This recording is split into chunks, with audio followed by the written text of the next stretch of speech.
श्री गुरुदेव दत्त. श्री स्वामी समर्थ. तुम्हा सगळ्यांचं माझ्या चॅनलमध्ये खूप खूप मनापासून स्वागत आहे. आपण नेहमी म्हणत असतो की कोणावर कधी कुठली वेळ सांगू शकत नाही. तुमच्या पण आयुष्यात जर आता वाईट वेळ चालू असेल, खूप दुःख चालू असेल, खूप संकट चालू असेल, काय करावं ते समजत नसेल, फायनान्शियल प्रॉब्लेम असेल, तर हे जे काही उपाय सांगते ना ते आवर्जून करा.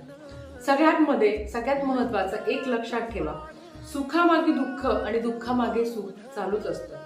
आयुष्यात तुमच्यापासून माझ्यापर्यंत कोणीही जगात सुखी नाहीये. प्रत्येकाच्या हृदयाच्या कोपऱ्यात एक दुःखाची जागा असते आणि ती आपण विसरून आयुष्य जगायला सुरुवात करत असतो. नेहमी आपल्याला वाईट वेळ येते ना तेव्हा आपल्याला लोकांचा खरा चेहरा कळतो. कोण आपला आहे, कोण परका आहे त्याने जाणीव होते. पण तुम्हाला सांगू का, परमात्मा, अध्यात्म, आपण सगळे स्वामी भक्त आहोत.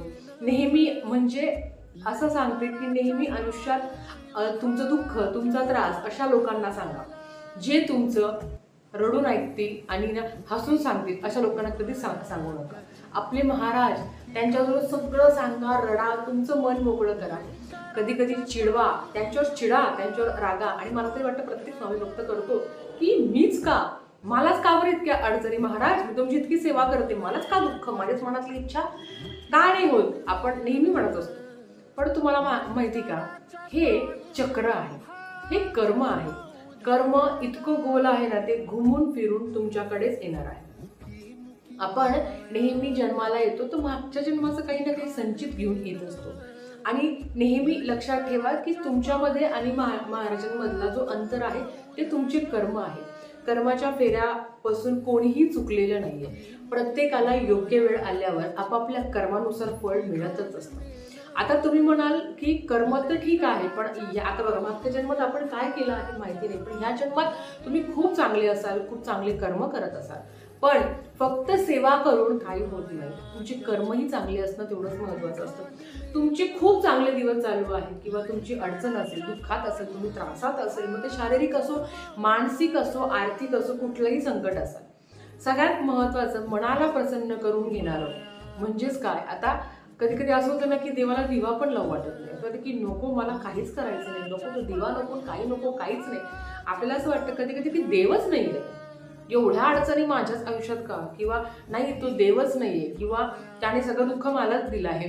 तुम्हाला एक सांगू का, तुमचं मन प्रसन्न करून घेण्यासाठी काहीही झालं, कितीही काही प्रॉब्लेम असेल तरी सुद्धा सकाळ संध्याकाळ देवासमोर दिवा लावत जा.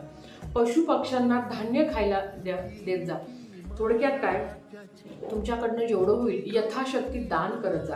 एखाद्या गरीबाला दान करणं, तुम्हाला माहिती का, कधी कधी पितृदोषाचं सुद्धा कारण असतं. आज सेवे व्यतिरिक्त तुम्हाला काही कारण सांगते. पितृदोषाचं तर इतके भयंकर कारण असतं ना की त्याच्यामुळे तुमची कुठलेच कामं पूर्ण होत नाही. पितृदोष असेल तर सगळ्या कामासाठी अडचणी आहेत, सगळं चक्र बदलून जातं, होत्याचं नव्हतं होऊन जातो. तुम्ही जेव्हा गोर गरीबाला खाऊ घालताना, एखाद्या गरीबाला, मग तुम्ही कुठल्या धार्मिक स्थळी गेल्या, मंदिराच्या बाहेर गोर गरीब बसलेले असतात, तेव्हा त्यांना तुम्ही यथाशक्ती दान करा किंवा खाऊ घाला. खाऊ घालत असताना त्याला तुमच्या समोर बसवा किंवा काय असेल तो एखादं फळ वगैरे त्याला दान करा. याने तुमचा जो काही त्रास आहे, तुम्हाला काही दोष लागला आहे पितरांचा, तर तो खूप प्रमाणात कमी होतो. अमावास्याच्या दिवशी तर आवर्जून पितरांसाठी काही ना काही फुल न फुलाची पाकळी तुम्ही दान करायला सुरुवात करा. त्याच्याबरोबर एक तर दुसरं की तुमच्या कुळदेवीची सेवा, कुळदेवाची सेवा. मान सन्मान करताय का? 75% लोकांना सुद्धा अजून कुळदेवी पण माहिती नाही. इथून सुरुवात. तर त्यांच्याकडनं त्यांच्या आयुष्यात काय चांगलं घडणार आहे, नाही काही शक्य तर नेहमी सांगत असते की दुर्गा सप्तशतीचे एक पाठ करा किंवा महिन्याला एक पारायण करा. दररोज 99 मंत्र किंवा तुमच्या कुलस्वामिनीचा जो मंत्र आहे त्याचं पठण करा. ती कुळाचा उद्धार करणारी आहे, ती कुळाचं रक्षण करणारी आहे. त्याची सेवा तुम्ही करता का? नाही होत तुमच्याकडनं सेवा, म्हणून या सगळ्या अडचणी आलेल्या आहेत. त्याच्याबरोबर दोष, वास्तूमध्ये बरेच काही दोष असतात. त्याच्यातला सगळ्यात महत्त्वाचा दोष काय ना, ईशान्येच्या कोपऱ्यात देवघर, म्हणजे देवघराच्या जागी टॉयलेट बाथरूम असतं. हा इतका मोठा वास्तुदोष. भले तुमचं भाड्याचं घर असो किंवा स्वतःचं घर असो, ह्या चुका जर घडत असतील ना किंवा ह्या जर करत असेल ना, तुम्हाला सांगते ना कितीही स्वामींची सेवा करा, नाही होणार. हे दोष तुम्हाला आधी घालवावे लागेल. त्याच्यासाठी तुम्हाला आधी आपल्या कुळदेवांची, आधी तर पितरांची सेवा, नंतर कुळदेवीची सेवा, त्यांचा मान सन्मान, दरवर्षी मूळ पीठावर जाऊन आई भगवतीचा मान सन्मान तुम्ही करता का? तुम्हाला नाही शक्य होतं, तुमच्या घरातलं कोणी जातं का? सासू सासरे, तुमचा नवरा जातो का? ते बघा. तिथे जाऊन देवी समोर नतमस्तक होणं. तुम्हाला बघा काय होतं ना, 1000 रुपये घरात येतात महिन्याला, सॉरी दिवसाला, आणि त्याच्यातले तर 500 रुपये खटकन जातात. आले कुठे गेले कुठे कळत नाही. काही काही घरात असते की 1-1 लाख रुपये येतात महिन्याला, तरी 2 लाखाचा खर्च असतो त्यांचा. काय काय करतात त्याचं? कारण आवक येते ना, पण तेवढ्या दुपटीने ती जाते सुद्धा. आज प्रूव हो जाए की मेरा विश्व चॉइस लास्ट लॉन्गर देन हर थिक. असो, कुळदेवीची सेवा असो, तरी 2 लाखाचा खर्च असतो त्यांचा.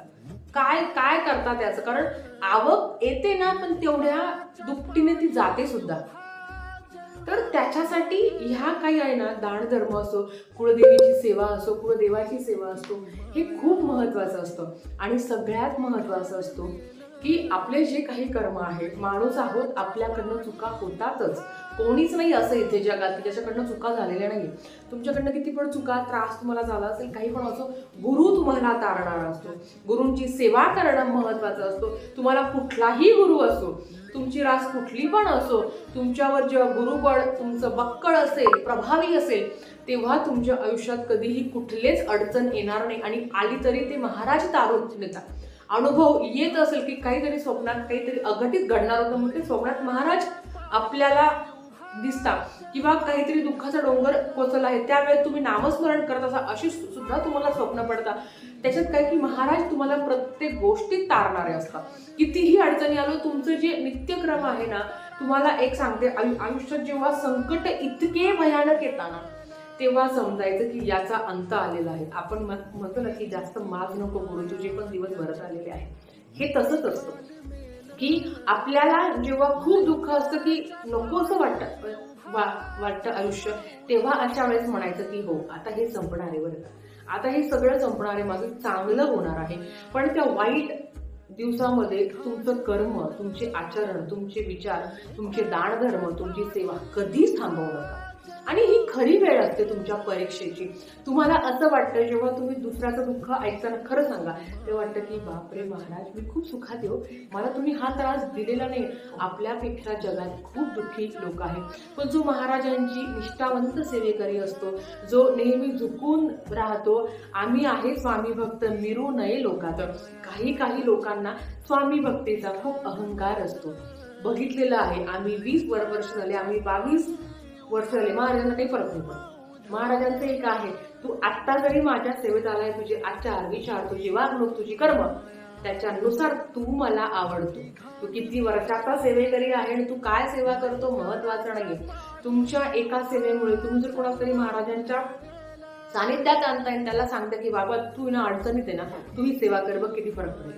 जेव्हा तुम्ही त्याला अडचणीत आणता, तेव्हा तुमच्या आयुष्यात कुठलीच अडचण महाराज ठेवत नाही. फक्त महाराजांनी माझं चांगलं केलं होते, मला माझ्यापर्यंत ठेवायचं आणि आपली सेवा कोणाला सांगू नये, किंवा तुम्ही काय सेवा करताय, बघा तुम्ही जी सेवा करत त्याचा गावभर बोभाटा करायचा नाही. पण हो, मला माहिती ना का ह्या सेवेमुळे माझं चांगलं झालं, तर 4 लोकांना नक्की सांगा. नाही तर मग छपून सेवा करायची.